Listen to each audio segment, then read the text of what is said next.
नमस्कार, आप देख रहे हैं दैनिक साथी हरियाणा। साथियों, 35 मिनट के फेसबुक वीडियो में पत्नी व ससुराल वालों पर गंभीर आरोप लगा। गायब हुए रेवाड़ी में क्लिनिक चलाने वाले रोहतक निवासी डॉक्टर के बाद अब पत्नी मीडिया के सामने आई है। नारनौल में सरकारी डॉक्टर पत्नी ने तमाम आरोपों को बकवास बताते हुए पति को अय्यास बताया और उलट गंभीर आरोप लगाए हैं। वहीं अब पूरे मसले पर रेवाड़ी महिला थाना पुलिस एसएचओ की बाइट भी सामने आई है। दिखाते हैं कि गायब होने से पहले डॉक्टर नीरज ने क्या आरोप लगाए और पत्नी ने क्या जवाब दिया और पुलिस की क्या प्रतिक्रिया है। बता दें कि रोहतक निवासी डॉक्टर नीरज रेवाड़ी के अंबेडकर चौक पर ही क्लिनिक चलाता था और पत्नी नारनौल में आयुष में सरकारी डॉक्टर है। नमस्कार सभी को। सभी से पहले मैं अपने आदरणीय प्रधानमंत्री और आदरणीय गृह मंत्री जी को अपना प्रणाम देना चाहूँगा। आप लोग इतने बड़े बड़े बिल पास करते हैं तो कृपया करके एक छोटी सी गुजारिश है कि महिलाओं के लिए तो आपने इतने कानून बना रखे हैं, पुरुषों के लिए भी कोई सुनवाई होनी चाहिए। आज पुरुषों की कहीं कोई सुनवाई नहीं हो रही है। हर जगह एक ऐसा माहौल छाया हुआ है कि लेडीज जो चाहे अपनी मर्जी से वो कर रही है। पुरुषों का सुनने वाला ना कोई प्रशासन है, ना कोई पुलिस है, ना कोई मंत्री है, कुछ भी नहीं है।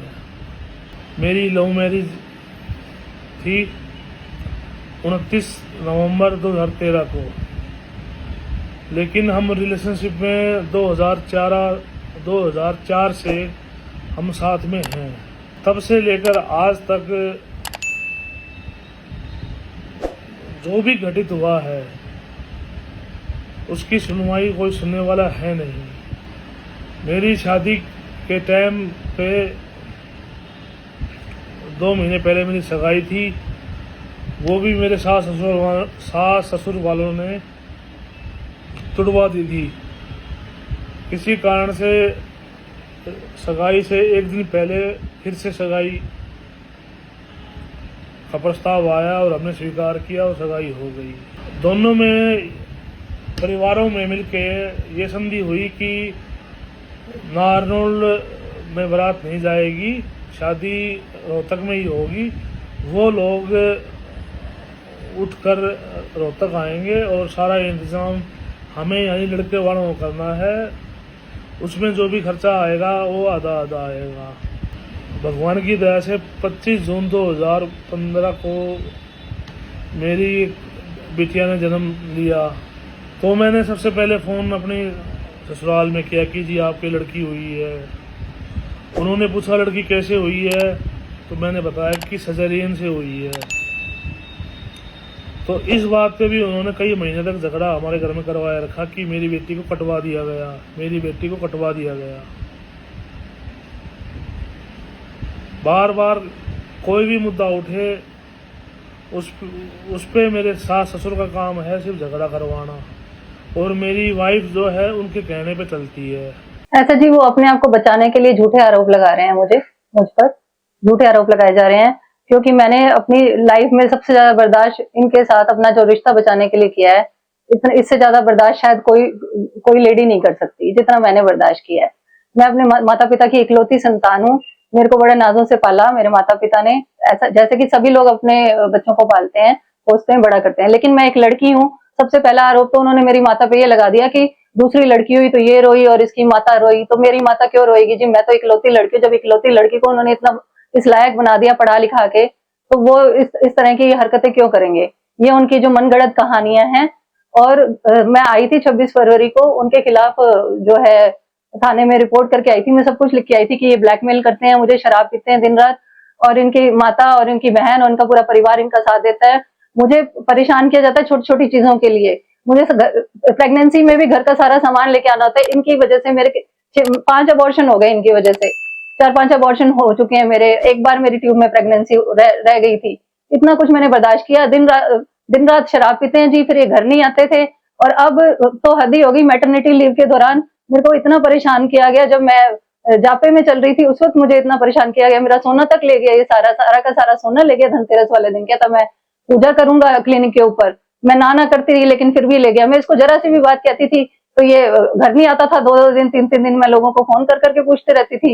ये शुरू से ही मेरी शादी हुई है तब से ये कर्जा लेता था, बड़ी बड़ी गाड़ियों में घूमता था। मैं इसके माता पिता को कहती थी तो माता पिता मेरे को अपने विश्वास में ले लेते थे, हम इसको ठीक करेंगे, हम इसको समझाएंगे, ये करेंगे वो करेंगे।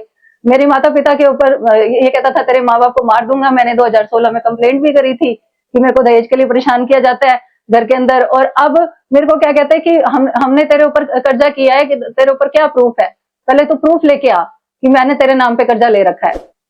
मैं तो हैरान हो गई, मुझे थप्पड़ों से मारा गया मेरी बड़ी लड़की के सामने, और मेरे को ऐसे कहता है कि तेरे पास क्या प्रूफ है। फिर मैंने 112 पे फोन किया, मैं हद पार हो चुकी है, अब तो ये मेरे को मार ही देंगे जान से, मेरे बच्चे का क्या हाल होगा।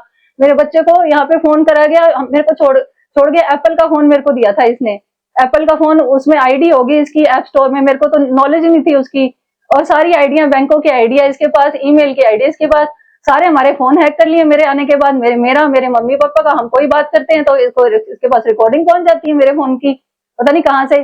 पहली बात तो मुझे तब पता चला जब मैंने कॉल रिकॉर्डर डाला, जब मैं यहाँ पे आके, अब जब से आई हूँ तब से इनका एक भी फोन नहीं उठाते कि पता नहीं क्या हमारे ऊपर इल्जाम डाल देंगे। जब मेरे जनवरी फरवरी के दौरान इसने सुसाइड की इतनी धमकियां दी, इसके पापा लेके आए इसको, इसके पापा के पास भी मैसेज आया, मेरे पास भी मैसेज आया। फिर इसके पापा और सुभाष नाम का एक लड़का है, होटल कर रखा है यहाँ पे लड्डू दाल के नाम से, फिर वो लेके आए। मैं तो मतलब इतनी घबराई हुई हूँ इससे, ये तो एक फोन उठाऊंगी तो ये तो मेरे को पता नहीं कहाँ फंसा देगा। ये तो ब्लैकमेलर आदमी है। कहता था मैं क्लिनिक करता हूँ, वहां जाके सो जाता था, रात को चला जाता था वहां पे, क्या पता कितनी लड़कियों के साथ इसके संबंध है और क्या क्या करता है, मेरे को तो कुछ पता ही नहीं है इसके बारे में। मैं तो मतलब अपना बच्चे पैदा करने में लगी हुई थी, मेरे सामने तो ये कहता था बच्चा नहीं पैदा हुआ, दूसरा बच्चा नहीं पैदा हुआ, सारे लोग मेरे ऊपर प्रेशर डालते थे, दूसरा बच्चा नहीं पैदा हुआ। मैं तो दूसरा बच्चा पैदा करने में और घर का सामान लाने में और अपने बड़े बच्चे को संभालने में, उसको पढ़ाने लिखाने में और इन सब चीजों में लगी रहेगी। और ये तो मेरे इसने सारी ऐसी कर दी, मेरे अकाउंट को सारा यही चला रहा था, शुरू से ये चला रहा था। शुरू से इसने मुथूट फाइनेंस में मेरे नाम से सोना देके कर्जा ले लिया था, फिर उसके बाद जो थोड़ा बहुत सोना बचा था वो अब ले गया। मेरा सारा इसने चेक ये ले गया, एटीएम इसके पास, ईमेल, वो जो नेट बैंकिंग मैंने बंद करवाई, इसका पासवर्ड इसके पास। मतलब सुसाइड की मैं क्या करूं जी, मैं तो डर के मारे फोन तक नहीं उठाती, मैं तो खुद डरी हुई हूं। ये इसके पास तो सारा पैसा मेरे पास, मेरा इसके और इसके घर वालों के पास भी है। घर कहते हैं हमने बनवाया है, फिर मेरे से जो पैसा लिया वो कहाँ चला गया जी। उस टाइम ये रिटायरमेंट भी होके आए थे, इन्होंने घर क्यों नहीं बनवाया, मैं ये पूछना चाहती हूँ इनसे, इन्होंने घर क्यों नहीं बनवाया, मेरी सारी सैलरी ये क्यों लेते थे। उसको लेके मैं यही कहूंगी जी, उसमें जो भी हमारे खिलाफ जो भी इन्होंने कहा है मेरी मम्मी के खिलाफ, उल्टा सारी की सारी जो कमियां हैं वो इनके अंदर हैं और वो सारी हमारे ऊपर थोपी जा रही हैं, वो नाजायज आरोप हैं। ये कहते हैं कि आदमियों के लिए वो होने चाहिए। मैंने इनके खिलाफ रिपोर्ट करके आई और उसके बाद मुझे कपड़े तक नहीं लेने दिए, इन लोगों ने ताला बंद कर लिया।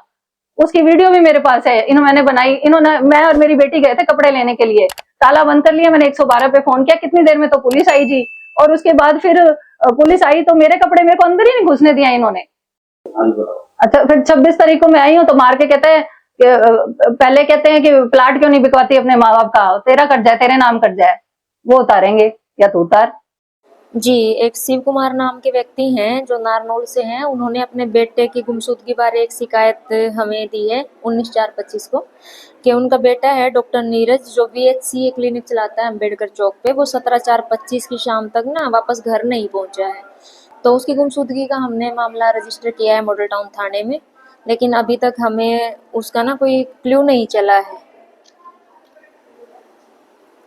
देखिए, लापता होने का कारण अभी तक कुछ सामने नहीं आया है। एक वीडियो चल रही है फेसबुक पे जिसमें डॉक्टर साहब जो है घरेलू तनाव का थोड़ा सा जिक्र कर रहे हैं। उस संबंध में हम अभी तफ्तीश कर रहे हैं कि क्या हिस्ट्री रही है, बैकग्राउंड हिस्ट्री को हम अभी जांच कर रहे हैं। जी, वो अभी क्लिनिक पे ही मिले हैं, उनके ऊपर भी हम इन्वेस्टिगेशन कर रहे हैं।